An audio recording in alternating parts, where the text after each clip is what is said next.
Okay, here we are. This is video number, I don't remember, but we're concluding our videos with this one, and then the next one will be duathlon and aquathon. So this one I want to talk about the run, and then I want to talk about the finish a little bit. So the run course is 1 lap for the sprint and 2 laps for the Olympic distance. And the turnaround is right in front of the finish line. So if you're finishing the sprint, you're not going to go to the turnaround. You're just going to cross the street into the finish line. And then if you're doing the Olympic distance, then you are going to turn around and you're going to go back out the way you came. The far turnaround is Falls Beach, and there will be people there and an aid station there to make sure that you don't miss that turnaround. So we have half of the road closed, and that means that the side of the road on the lake side of North Shore Road is going to be closed except to runners, and then the other side is for outbound traffic only, not inbound traffic. Now, we do the best we can to control traffic.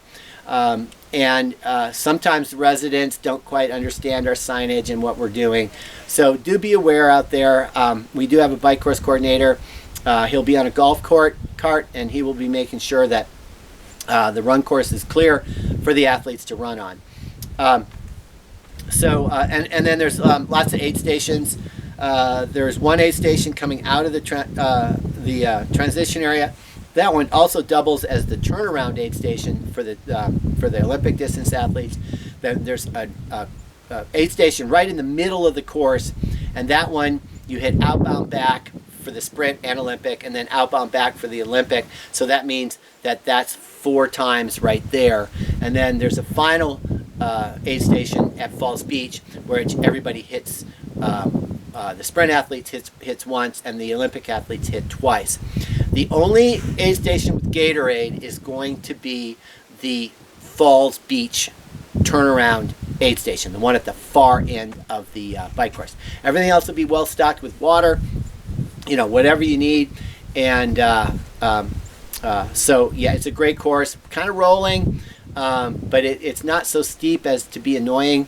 It's actually a very fast run course. So we expect to see some good splits on there. Now, if you do lose your chip at any point during the race, then as soon as you cross the finish line, come to the timing center at the finish line. Say, I lost my chip. And that way we can mark your time down and hand enter it into the computer so you get a result for the race. So, and chips, sometimes the swim, somebody grabs your foot or whatever. So it happens. And there is no charge for losing a chip during the race because it happens. So just make sure you tell us right when you cross the finish line, because we want to get it as accurate a time for you as we can.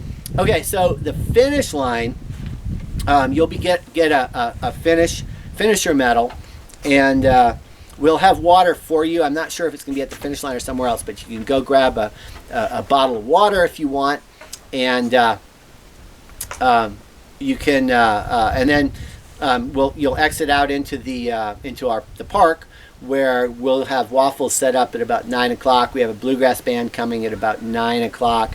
Weather's going to be fabulous, so it's going to be a great party. The only thing that's disappointing this year is that we were not able to secure permits for the beer. There's been some ownership changes in the area. Not entirely clear as to how and what and who, but the bottom line is that we could not find somebody to get a permit with, and so I apologize for that.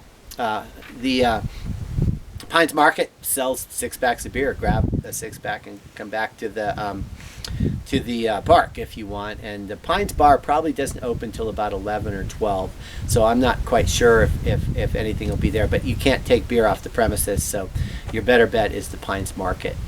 And then the award ceremony is going to be, I announce it when I see how fast the race is going and what's going on. It'll be no later than noon. It could be as early as 11:30. I'm just not 100% sure, but just listen for announcements at the finish line. We want to do it as fast as we can, but we want to make sure that 99% of our athletes are finished by the time we start the award ceremony. Now the results, they'll be posted on a screen. They actually are automatically posted about 15 seconds after you finish the race. So they'll be up on a screen, and you can check out your results at that point. Now, if there's a problem with your results, or if they're missing, it happens. It just happens. I mean, technology is 99% perfect, not 100% perfect. So if you're part of that 1%, your time is wrong, or your time is somehow missing, no problem. I'm going to have a video camera set up at the finish line as a backup system. We've got people tracking people as they cross the finish line. We'll have you somewhere, no problem. So just come see us, and we'll solve the problem, no problem, and we'll get you entered in on the results, and of course then your results will be posted along with everybody else's. Now the results will be posted on the website as soon as I can get to it. It really depends on breakdown of the race and that kind of thing, but I'd like to see if I can post them on Friday afternoon. I'm sorry, Saturday afternoon. Now, if there's a problem with your results after they've been posted, again, email me. We've got 2-3 backup systems. We'll be able to find you. And it happens. And if it does, I apologize in advance. Like I said, we got 99% accuracy, but there is that 1%. And I hope that none of you are part of that 1% this year. So that's all of our videos, except for our last very short duathlon and aquathon video. So I appreciate you checking them out and signing in and seeing what's going on.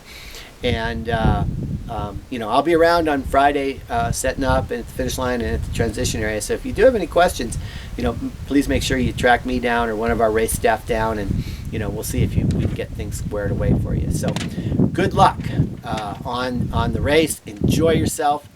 Be safe, and we'll see you out there on June 1st.